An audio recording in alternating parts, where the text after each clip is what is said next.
नमस्कार, Byju's government exam prep channel में आप सभी का स्वागत है।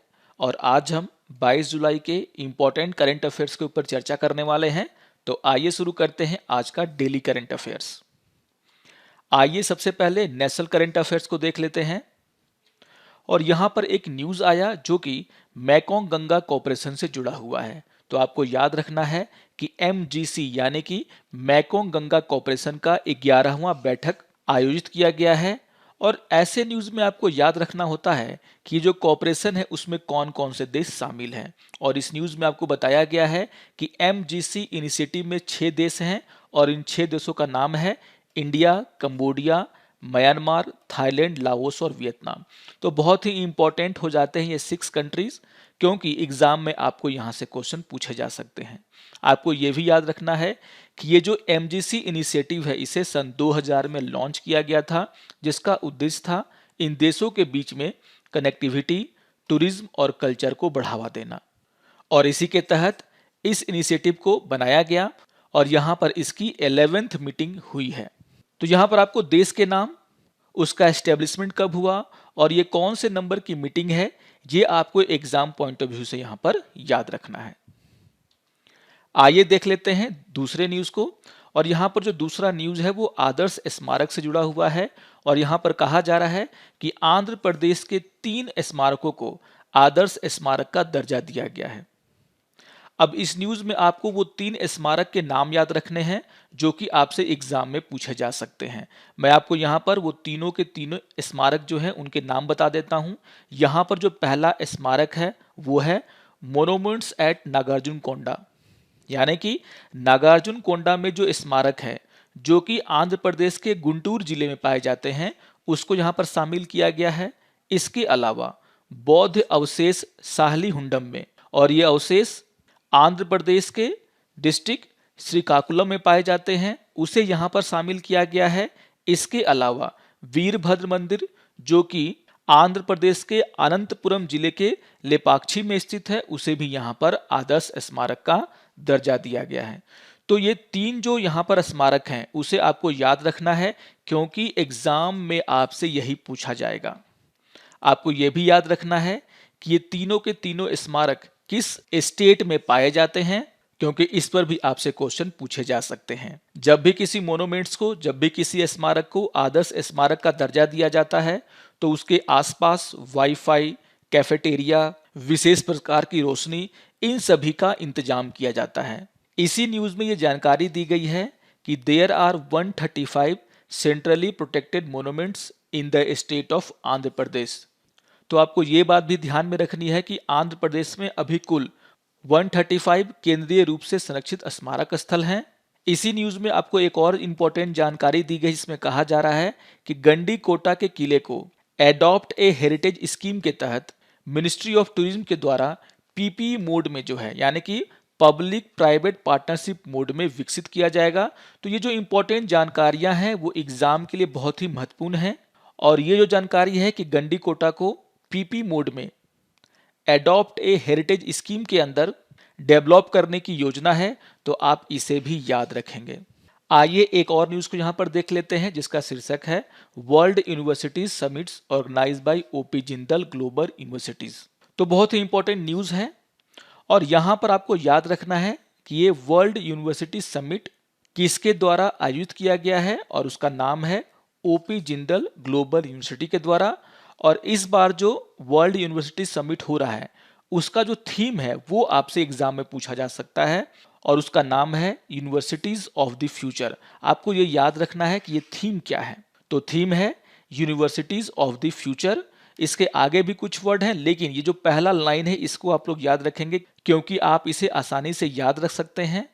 और जब ऐसा क्वेश्चन आपसे एग्जाम में पूछा जाएगा तो इसके आधार पर आप आसानी से अपने ऑप्शन को चूज कर सकते हैं। यहाँ पर कहा गया है कि जो समिट होने वाला है उसमें 25 से ज्यादा देशों के 150 से ज्यादा लीडर्स भाग लेने वाले हैं। यहाँ पर ये बात एग्जाम के लिए तो इंपॉर्टेंट नहीं है, लेकिन इससे आपको ये समझ में आता है कि ये न्यूज़ कितना इंपॉर्टेंट है। तो याद रखिएगा कि world university summit organised by OP Jindal global university, और इस बार जो समिट हो रहा है इसका थीम है यूनिवर्सिटीज ऑफ द फ्यूचर। आइए कुछ डिफेंस रिलेटेड न्यूज़ को भी देख लेते हैं। और यहाँ पर न्यूज़ आया कि DRDO successfully test flight indigenous man portable anti tank guided missile, जिसे हम शॉर्ट में बोलते हैं MPATGM, यानी कि man portable anti tank guided missile. तो DRDO के द्वारा एक बहुत ही इंपॉर्टेंट यहाँ पर फ्लाइट टेस्ट किया गया। और अगर हम इस टेस्ट की बात करें तो ये जो नया मिसाइल यहाँ पर टेस्ट किया गया है, जो कि एक एंटी टैंक मिसाइल है, मैन पोर्टेबल मिसाइल है, उसका वेट 15 kg का है और उसका रेंज है 2.5 किलोमीटर। तो इस न्यूज़ को भी आप लोग ध्यान में रखेंगे, क्योंकि डिफेंस से जुड़े हुए न्यूज़ एग्जाम में बहुत ज़्यादा पूछे जाते हैं। डिफेंस से जुड़ा हुआ एक और न्यूज़ है जिसका शीर्षक है DRDO successfully test fire new generation Akash surface to air missile. अब इस न्यूज़ में आपको 2-3 बातें ध्यान में रखनी है। पहली बात कि DRDO के द्वारा आकाश मिसाइल का सफलतापूर्वक प्रक्षेपण किया गया है, टेस्ट किया गया है, और जो आकाश है वो सरफेस टू एयर मिसाइल है। यहाँ पर इस तरह के क्वेश्चन आपको एग्जाम में देखने को मिल जाते हैं कि आकाश किस तरह का मिसाइल है, सरफेस टू सरफेस या सरफेस टू एयर।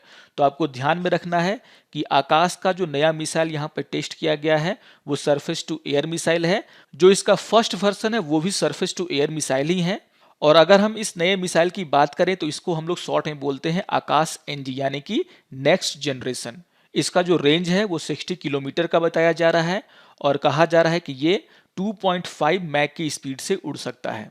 DRDO के द्वारा बहुत ही नए नए परीक्षण किए जा रहे हैं, उनसे जुड़े हुए न्यूज़ को आप लोग ध्यान में रखेंगे। आइए अब इंटरनेशनल न्यूज़ को देख लेते हैं। यहाँ पर एक न्यूज़ आया ताइवान को लेकर के, ये न्यूज़ है और न्यूज़ का शीर्षक है Taiwan to open first Europe office in its name angers China. तो आप सभी जानते हैं कि अगर ताइवान के द्वारा अपने नाम पर कोई ऑफिस खोला जाएगा दुनिया के किसी और देश में तो चाइना का गुस्सा होना लाजमी है।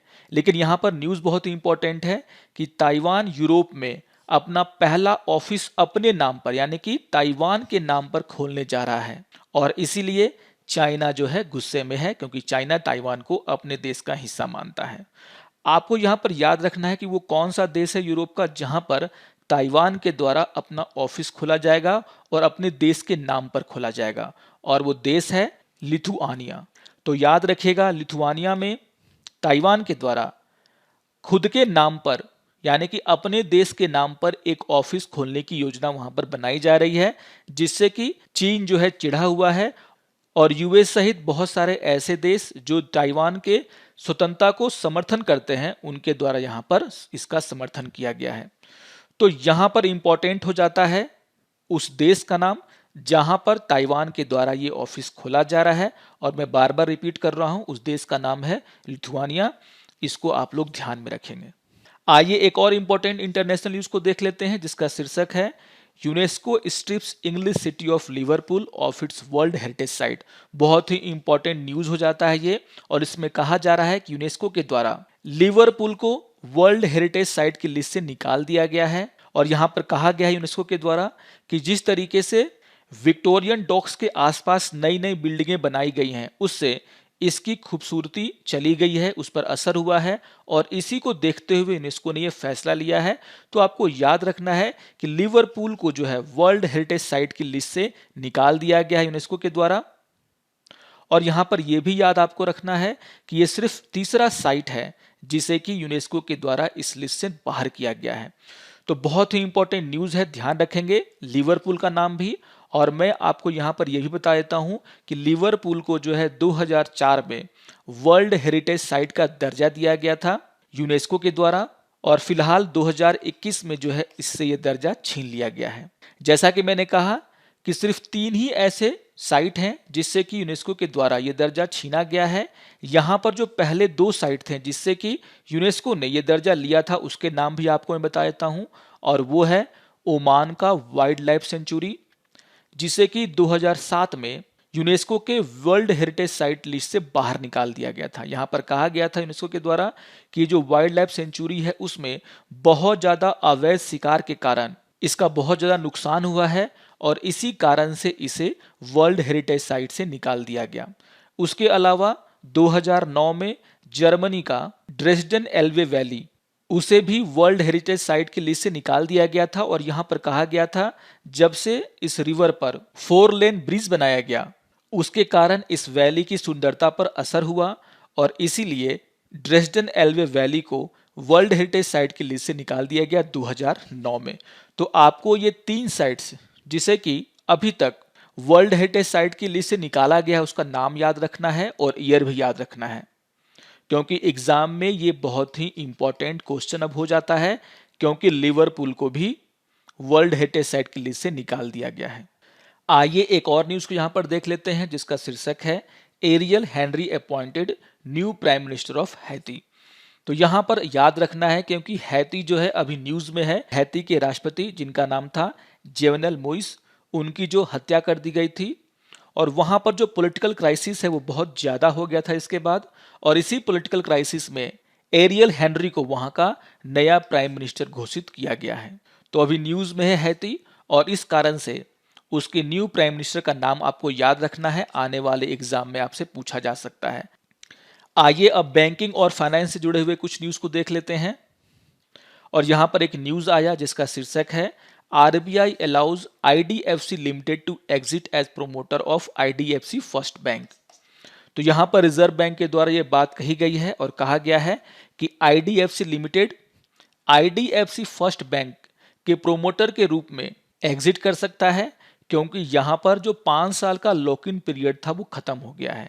आप सभी को पता होगा कि इसी तरीके का एक निर्णय आरबीआई के द्वारा Equitas and Ujjivan small finance bank के प्रोमोटर्स के लिए भी लिया गया था, और यहां भी कहा गया था कि जो इन बैंकों के प्रोमोटर्स हैं, चूंकि यहां पर 5 साल का जो लॉक इन पीरियड है वो खत्म हो चुका है, तो इन स्मॉल फाइनेंस बैंक्स के जो प्रोमोटर हैं वो अब एग्जिट कर सकते हैं। यहां पर आप सभी को पता होगा कि according to the RBI rule, अगर कोई भी कंपनी किसी भी स्मॉल फाइनेंस बैंक के प्रोमोटर के रूप में काम करता है और अगर वो 40% तक का कैपिटल उस बैंक को देता है, तो यहाँ पर ये कैपिटल 5 वर्षों तक के लिए होल्ड करके रखना होगा, और उसके बाद आरबीआई कहता है कि 5 वर्षों का लॉक इन पीरियड खत्म होने के बाद आप जो है प्रोमोटर के रूप में उस बैंक से एग्जिट कर सकते हैं, या फिर 10 साल में ये जो होल्डिंग है उसे 40% से घटा करके 15% कर सकते हैं।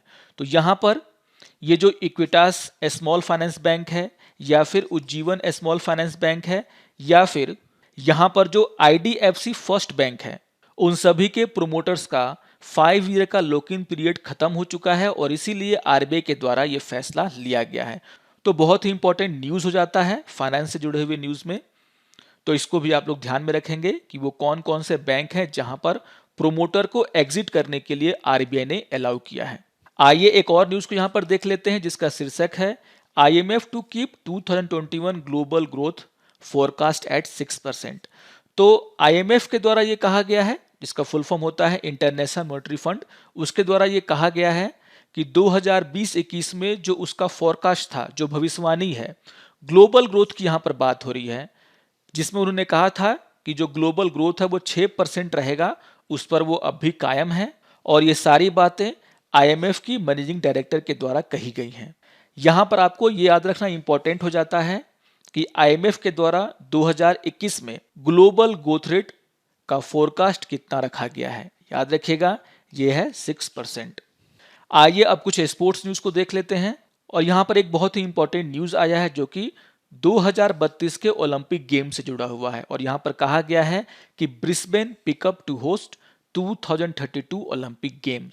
तो यहां पर बहुत ही इंपॉर्टेंट हो जाती है ये जानकारी, क्योंकि यहां पर आपको याद रखना है कि 2032 का समर ओलंपिक ऑस्ट्रेलिया की एक सिटी ब्रिस्बेन में आयोजित होगा। इसके अलावा आपको यहां पर यह भी याद रखना होगा कि ऑस्ट्रेलिया 2 बार पहले भी ओलंपिक गेम का आयोजन कर चुका है। 1956 में मेलबर्न और सन 2000 में सिडनी में ओलंपिक आयोजित किए गए थे, और उसके अलावा ऑस्ट्रेलिया का जो तीसरा शहर है जो कि 2032 में ओलंपिक गेम्स को होस्ट करेगा वो है ब्रिस्बेन। तो बहुत ही इंपॉर्टेंट हो जाता है ये सारी जानकारियां। आपको याद रखना है कि 2032 का ओलंपिक गेम कहां पर आयोजित होगा, किस देश में आयोजित होगा, और इसके अलावा जो मैंने आपको जानकारी दी कि ऑस्ट्रेलिया 2 बार पहले भी ओलंपिक गेम्स का आयोजन कर चुका है, और वो जो शहर है उसका जो नाम मैंने आपको बताया है मेलबर्न और सिडनी, उसको भी आपको याद रखना है। एग्जाम में आपको इससे क्वेश्चन पूछे जा सकते हैं। एक और न्यूज़ जो कि ओलंपिक से ही जुड़ा हुआ है उसको भी देख लेते हैं। और यहाँ पर कहा गया है कि faster higher stronger and now together IOC add fourth Olympic motto. बहुत ही इंपॉर्टेंट न्यूज़ है।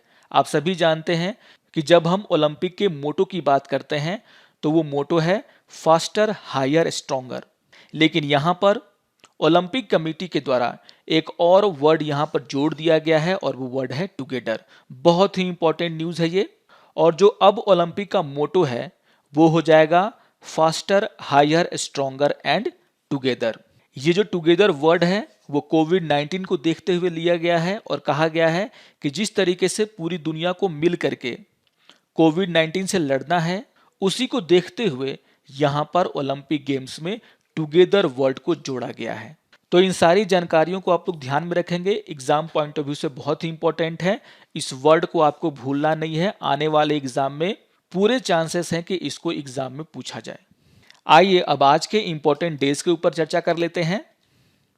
और आज 22 जुलाई है और आज के दिन हम पाई अप्रोक्सीमेशन डे के रूप में सेलिब्रेट करते हैं। यानी कि 22 July observed as a pi approximation day. यहाँ पर आपको एक और इम्पोर्टेंट जानकारी को ध्यान में रखना है कि 14 मार्च को हम लोग पाई डे के रूप में सेलिब्रेट करते हैं और 22 जुलाई को हम लोग पाई अप्रोक्सीमेशन डे के रूप में सेलिब्रेट करते हैं। तो यहाँ पर आपको कंफ्यूज नहीं होना है, याद रखना है कि 22 जुलाई पाई अप्रोक्सीमेशन डे और 14 मार्च एज अ पाई डे। अगर हम इन दो अलग अलग डेट्स की बात करें तो कहा जाता है कि यहाँ पर जो डे मनाए जाते हैं अलग अलग दिन, वो डेट के फॉर्मेट पर डिपेंड करते हैं। यहाँ पर कहा गया है कि वे देश जहाँ पर डेट और मंथ के फॉर्मेट में डेट को लिखा जाता है, यानी कि पहले हम डेट लिखते हैं, फिर मंथ लिखते हैं और फिर ईयर लिखते हैं, उन देशों में 22/7 के आधार पर यहाँ पर 22 रिप्रेजेंट कर रहा है डे को और 7 रिप्रेजेंट कर रहा है मंथ को, और इसी के आधार पर 22 जुलाई को जो है पाई अप्रोक्सीमेशन डे के रूप में मनाया जाता है। लेकिन जो देश जहां पर डेट को मंथ और डेट के हिसाब से लिखा जाता है, यानी कि पहले मंथ लिखा जाता है और फिर डेट लिखा जाता है और फिर ईयर, तो वहां पर जो है जो पाई डे है वो 14 मार्च को मनाया जाता है। क्योंकि आप सभी जानते हैं कि पाई का जो मान होता है वो 3.14 होता है और यहाँ पर जो 3 है वो मंथ को रिप्रेजेंट कर रहा है, यानी कि मार्च का महीना, और जो 14 है वो रिप्रेजेंट करता है दिन को, यानी कि 14 मार्च को जो है इन देशों में पाई डे के रूप में सेलिब्रेट किया जाता है। तो यहाँ पर जो डेट का फॉर्मेट है उसके आधार पर कुछ देश 22 जुलाई को पाई अप्रोक्सीमेशन डे के रूप में मनाते हैं और कुछ देश 14 मार्च को पाई डे के रूप में सेलिब्रेट करते हैं। आपको दोनों को याद रखना है क्योंकि दोनों के नाम अलग अलग हैं। तो ये बहुत ही इंपॉर्टेंट जानकारी है, इसको ध्यान में रखना है। अगर आपसे पूछा जाएगा पाई डे तो आंसर होगा आपका 14 मार्च। अगर आपसे पूछा जाएगा पाई अप्रोक्सीमेशन डे तो आपका आंसर होगा 22 जुलाई। आज 22 जुलाई है और आज के डे को हम नेशनल रिफ्रेशमेंट डे के रूप में भी सेलिब्रेट कर रहे हैं। वैसे हर साल 22 जुलाई को नेशनल रिफ्रेशमेंट डे नहीं मनाया जाता। यहाँ पर कहा जाता है कि national refreshment day is absorb on the 4th Thursday of July annually.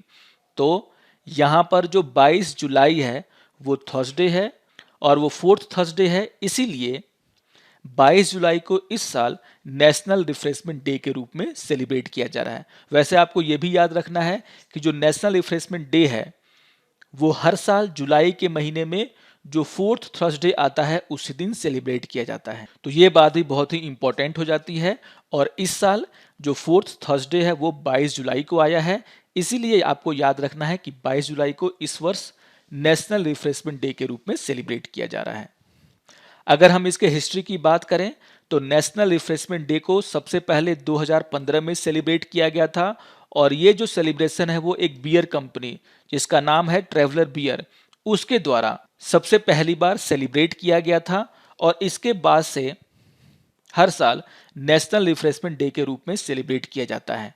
आइए अब आज के फैक्ट के ऊपर चर्चा कर लेते हैं और यहाँ पर मैंने आपको famous lakes and the river in India and world के ऊपर कुछ पॉइंट्स दिए हैं, इसको आप लोग नोट कर लेंगे। यहाँ पर मैंने जो इंपॉर्टेंट लेक्स हैं उनके बारे में कुछ नोट्स आपको दिया है, इसको आप लोग ध्यान में रखेंगे। आगे के क्लासेस में और भी नोट्स मैं आपको दूंगा रिवर्स और लेग्स से रिलेटेड। आइए अब आज के करंट अफेयर्स के ऊपर कुछ प्रैक्टिस क्वेश्चंस को देख लेते हैं। यहाँ पर मैं आपको 10 क्वेश्चन दूंगा और आप सभी को इसके आंसर्स मुझे कमेंट करने हैं। यहाँ पर क्वेश्चन नंबर 1 है, which meeting of Mekong Ganga corporation was held recently, और आपके ऑप्शन है 9th, 10th, 11th and 12th। Question number 2 है, which country is not a member of Mekong Ganga corporation. इसी तरह के क्वेश्चन बहुत पूछे जाते हैं आपसे, इसलिए मैंने कहा था कि आपको मेकोंग गंगा कॉर्पोरेशन के जो मेंबर कंट्रीज हैं उनका नाम याद रखना है। यहां पर आपके ऑप्शन है इंडिया, कंबोडिया, थाईलैंड, इंडोनेशिया। आइए देख लेते हैं क्वेश्चन नंबर 3 को, और क्वेश्चन नंबर 3 है, 3 monuments of which state have been declare as Adarsh Smarak, और आपके ऑप्शन है बिहार, आंध्र प्रदेश, कर्नाटक और महाराष्ट्र। क्वेश्चन नंबर 4 है, in which state is the Veerabhadra temple located, और आपके ऑप्शन है बिहार, आंध्र प्रदेश, कर्नाटक और महाराष्ट्र। आइए देख लेते हैं क्वेश्चन नंबर 5 को, और क्वेश्चन नंबर 5 है, व्हाट इज द आकाश, यानी कि आकाश क्या है, और आपके ऑप्शन है surface to surface missile, surface to air missile, antiship missile. आइए देख लेते हैं क्वेश्चन नंबर 6 को, और क्वेश्चन नंबर 6 है, in which European country has Taiwan open its office, और आपके ऑप्शन है लिथुआनिया, फ्रांस, जर्मनी, नॉर्वे। आइए देख लेते हैं क्वेश्चन नंबर 7 को, और क्वेश्चन नंबर 7 है, in which city will the 2032 Olympic games be held, और आपके ऑप्शन है London, New York, Brisbane, Beijing. Question number 8 है, which new word has been added to the motto of Olympics, आपके option है we, powerful, together, faster. आइए देख लेते हैं क्वेश्चन नंबर 9 को, और क्वेश्चन नंबर 9 है, aerial Henry appointed new prime minister of which country, और आपके ऑप्शन है हैती, बहामस, जमैका, कोलंबिया। आइए अब क्वेश्चन नंबर 10 को देख लेते हैं, और क्वेश्चन नंबर 10 है, pi day observed on which day, और आपके ऑप्शन है 14th मार्च, 22 जुलाई, 21 जुलाई और 10 मार्च। याद रखिएगा, यहां पर आपसे पूछा जा रहा है कि पाई डे कब मनाया जाता है। तो ये 10 क्वेश्चन मैंने आपको यहां पर दिए हैं, और मैं आशा करता हूं कि आप सभी 10 में 10 का स्कोर करेंगे। आशा करता हूं कि आपको आज का ये डेली करंट अफेयर्स पसंद आया होगा। सारे न्यूज़ बहुत ही इंपॉर्टेंट हैं। इन न्यूज़ में जो भी इंपॉर्टेंट पॉइंट मैंने आपको दिए हैं उन सभी को आप लोग नोट कर लेंगे, इन न्यूज़ को फिर से पढ़ लेंगे, और अगर ये वीडियो आपको अच्छा लगे तो आप जरूर इसे लाइक करें, शेयर करें और दूसरों को भी सब्सक्राइब करने के लिए प्रेरित करें। तो मिलते हैं डेली करंट अफेयर्स के अगले अंक में, तब तक के लिए नमस्कार और धन्यवाद।